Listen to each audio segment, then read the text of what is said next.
उत्तर प्रदेश में लखनऊ आगरा एक्सप्रेसवे पर हवाई पट्टी ऑलरेडी ऑपरेशनल है और ऐसे में अब ये बाड़मेर जहां पर ये एयर स्ट्रिप जो है ये भी बनकर तैयार हो गई है, जिसका आज उद्घाटन होना है। खुद रक्षा मंत्री यहां पर मौजूद हैं, राजनाथ सिंह, और साथ ही साथ नितिन गडकरी यहां पर मौजूद है, जिनका एक बहुत बड़ा योगदान है। तो हमारी वायुसेना को ताकत देता ये बाड़मेर का नया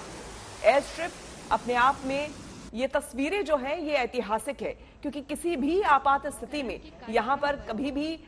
किसी भी तरह के विमान को टेक ऑफ या फिर लैंडिंग की सुविधा यहां पर अब हो जाएगी। यानी कि अगर कोई आपात स्थिति होती है, किसी का रेस्क्यू करना है, इवैक्यूएशन का अगर प्रोसेस हो, इन तमाम तरह की चीजों के लिए इस एयर स्ट्रिप को इस्तेमाल किया जा सकेगा। आपको बता दें कि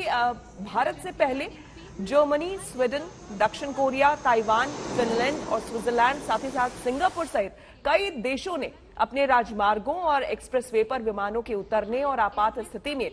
उड़ान भरने के लिए यानी कि टेक ऑफ के लिए हवाई पट्टी जो है वो बनाई है। और इसे देखते हुए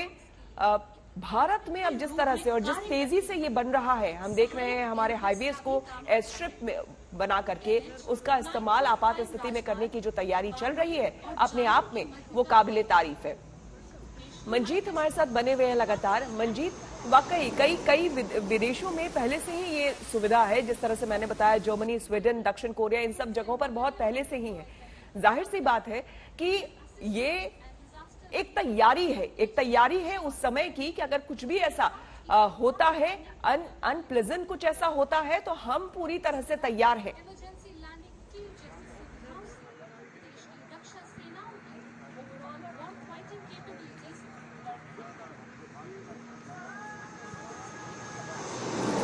बिल्कुल,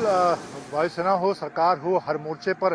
तैयारी को चाक चौबंद कर रही है। जिस तरह से हम लगातार कहते हैं कि हमारी सेनाओं को टू फ्रंट वॉर के लिए तैयार रहना पड़ता है। पाकिस्तान सरहद जहां पर इस वक्त हम मौजूद हैं, और चीन से जिस तरह से इस वक्त हम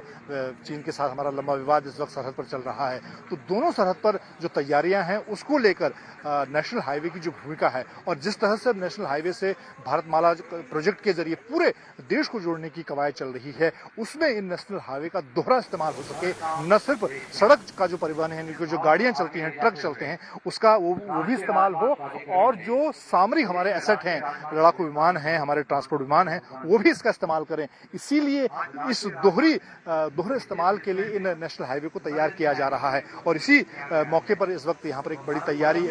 बड़ा अभ्यास होने जा रहा है। थोड़ी देर हम देखेंगे कि यहाँ से वायुसेना के जो दो बड़े लड़ाकू विमान हैं, सुखोई 30 और उसके अलावा जगुआर विमान, दोनों ही यहाँ पर उड़ान भरते नजर आएंगे, लैंड होते हुए नजर आएंगे। और ये दिखाता है कि हमारी जो तैयारियां हैं दुश्मन के खिलाफ अपने लोगों की मदद को लेकर, उन दोनों ही मोर्चे पर वायुसेना तैयार है। चाहे युद्ध के मोर्चे पर लागत कितनी हुई, कितनी लागत में बना ये हाईवे? पट्टियों को जैसे नाबूद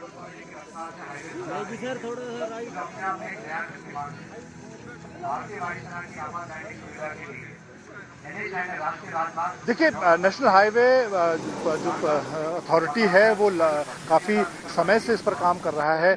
अगर खासतौर से नितिन गडकरी की बात की जाए, वो भी इस पर बहुत व्यक्तिगत तौर पर उनका इंटरेस्ट रहा है इनको लेकर। और जहां तक इस जालौर जिले की बात की जाए, जहां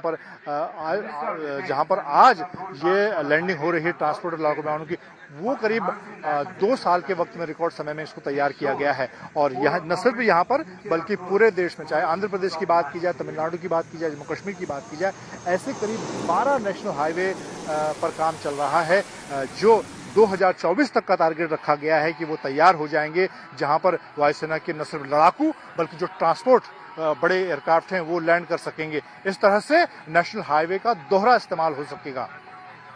बिल्कुल मंजीत, साथ ही साथ जानना चाहेंगे एक बार फिर से हमारे दर्शक जो अभी जुड़े हैं, बताया जा रहा है